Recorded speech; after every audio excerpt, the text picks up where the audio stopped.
Arestado ang isang lalaki dahil sa pang-hold up sa Quezon City. Pero ang kanyang biktima, kawatan din pala. Nasa frontline ng balitang yan, si Nina Ong Pauco. May kasabihan nga na ang magnanakaw, galit sa kapwa magnanakaw. Ang lalaking ito, inaresto matapos niyang hold upin si Elias Jenny nitong Huwebes ng umaga. Bukod sa reklamong pang-hold up, nakuhanan din siya ng 3 pakete ng hinihinalang shabu at kutsilyo. Ang siste, ang nagrereklamong si Elias Jenny, na pag-alaman na rin isa palang kawatan.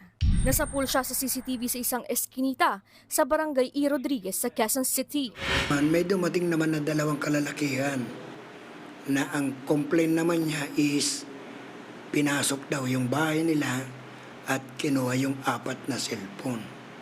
Then, pinakita rin namin nung pinakita yung complainant yung CCTV nila, nakita ko yung mukha niya sa CCTV at positive na siyang kumuha. Pinakuha sa inyo? 4 na cellphone, tapos isang wallet, may laman na ma'am, lisensya ko, tsaka yung field ID ko, national ID, andun din. Pera na 5.9, sarado 5.9 talaga yun siya, tapos yung GCash card ko, ayun. Palusot ni alias Jenny, natukso raw siyang kunin ang mga cellphone at wallet para maibalik ang ninakaw sa kanyang pera.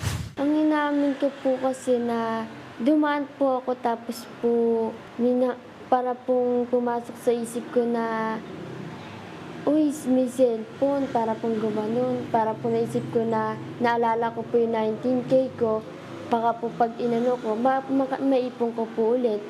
Inamin din niyang ibinenta niya sa tutuban ang kinuha niyang 4 na cellphones. Maharap siya sa reklamong pagnanakaw ang suspect. Nagbabalita mula sa Frontline, Nina Ong Pauco, News 5. Mga kapatid, Jess De Los Santos po. Iba na ang may alam at may pakialam sa panahon ngayon.